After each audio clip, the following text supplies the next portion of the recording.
GST विषयी शिवसेनेच्या सर्व मागण्या मान्य केल्याची माहिती आज अर्थमंत्री सुधीर मुनगंटीवार यांनी दिली आहे। शिवसेनेच्या मागणीनुसार राज्याच्या जीएसटी विधेयकामध्ये बदल करण्यात आलेले आहेत। शिवाय सुधारित मसुदा काल रात्रीच मातोश्रीवर पाठवण्यात आलेला आहे। अर्थ राज्यमंत्री दीपक केसरकर यांच्या माध्यमातून हे विधेयक मातोश्रीवर पाठवण्यात आल्याचं कळतंय।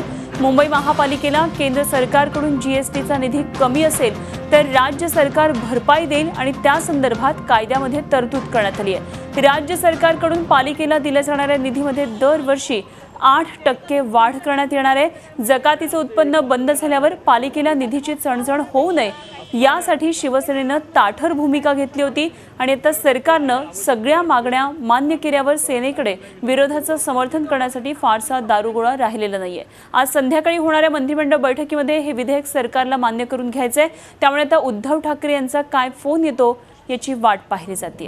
आणि या संदर्भात आणखी सविस्तर माहिती घेऊया, चर्चा करूया। आमचे प्रतिनिधी दीपक भातुसे सध्या आपल्या बरोबर आहेत। दीपक, आपण बघतोय गेल्या काही दिवसांपासून जीएसटी बाबत शिवसेनेनं ताठर भूमिका घेतली होती। शिवसेनेनं अनेक मागण्या मान्य केल्या होत्या। पुन्हा आम्ही भिकेचा कटोरा घेऊन जाणार नाही केंद्राकडे असं म्हटलेलं होतं। पालिकेतर्फे त्यांनी हे विधान केलं होतं। आता मात्र शिवसेनेच्या सगळ्या मागण्या मान्य होताना दिसतात।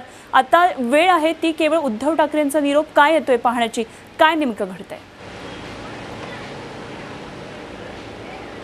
अनुपमा, त्याच्यात सुद्धा प्रगती झालेली आपल्याला पाहायला मिळते, कारण नुकतीच जी माहिती हाती आली आहे त्यानुसार मातोश्रीवरून सुभाष देसाई जे राज्याचे उद्योगमंत्री आहेत, त्याचबरोबर मिलिंद नार्वेकर हे दोघे जण अर्थमंत्री सुधीर मुनगंटीवार यांची भेट घेण्यासाठी मंत्रालयाकडे निघालेले आहेत। या अर्थी ज्या अर्थी हे दोघे जण अर्थमंत्र्यांची भेट घ्यायला मंत्रालयाकडे येत आहेत, त्या अर्थी निश्चितच उद्धव ठाकरेंनी जो लिखित मसुदा काल रात्री विधेयकाचा उद्धव ठाकरेंपर्यंत मातोश्रीवर पोहोचवण्यात आला होता त्याला मान्यता दिली असावी किंवा त्याच्यात काही सुधारणा हव्या असाव्यात उद्धव ठाकरेंना।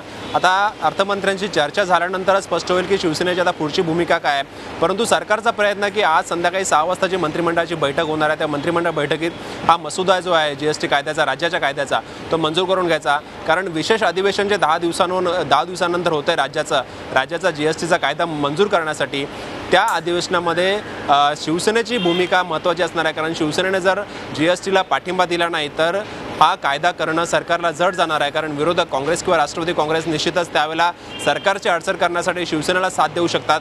त्यामुळेच शिवसेनेची जीएसटीच्या कायद्यासाठी साथ मिळवण्याचा प्रयत्न भाजपकडून सुरू आहे। आणि आपण बघतोय काल स्वतः सुधीर मुनगंटीवार जे राज्याचे अर्थमंत्री आहेत ते मातोश्रीवर गेले होते आणि त्यांनी उद्धव ठाकरेंशी चर्चा केली होती। उद्धव ठाकरेंनी काही मागण्या त्यांच्यासमोर ठेवल्या होत्या आणि त्यात प्रामुख्याने जकातीतून मुंबई महापालिकेला जे उत्पन्न मिळतं त्याच्यात जर केंद्राकडनं जीएसटीच्या माध्यमातून जे निधी मिळेल त्याच्यात जर फारकत असेल, तो निधी जर कमी असेल केंद्राकडनं मिळणारा, तर त्याची भरपाई राज्य सरकारने करून द्यावी, ही मागणी उद्धव ठाकरेंनी केली होती।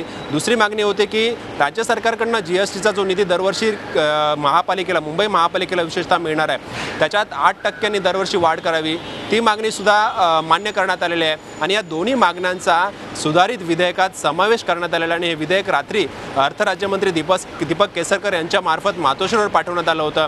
उद्धव ठाकरेंनी त्या संदर्भात अद्याप आपली भूमिका स्पष्ट केलेली नाही आहे, परंतु ज्या अर्थी मातोश्रीवरून सुभाष देसाई आणि मिलिंद नार्वेकर हे मंत्रालयाकडे यायला निघालेले आहेत त्या अर्थी निश्चितच त्यांच्या मार्फत उद्धव ठाकरेंचा जो काही निरोप असेल तो अर्थमंत्र्यांपर्यंत पोहोचेल। परंतु प्रयत्न असा आहे की आजच शिवसेनेचा होकार या संदर्भातला घ्यावा आणि शिवसेनेने जास्त याच्यावर ताठर भूमिका घेऊ नये म्हणूनही भाजपकडनं प्रयत्न आहे। आणि त्याचमुळे शिवसेनेच्या काल ज्या मागण्या होत्या तात्काळ पूर्ण करून तात्काळ त्याचा विधेयकात समावेश करून लिखित स्वरूपात त्या मातोश्रीवर पाठवण्यात आल्या होत्या। त्यामुळे भाजपही घाई करते या सगळ्या संदर्भात की शिवसेनेचा पाठिंबा मिळावा जीएसटी बाबत आणि जीएसटीचं विधेयक जे आहे किंवा जीएसटीचा कायदा जो करायचा आहे त्या कायद्यात कोणताही अडथळा येऊ नये। कारण अगदी दीपक, कुठलाही अडथळा येऊ नये हाच आता भाजपचा प्रयत्न असणार आहे। धन्यवाद आपण दिलेल्या सगळ्या सविस्तर माहितीविषयी। याबाबतचे अपडेट्स आपल्याकडून वेळोवेळी जाणून घेत राहू।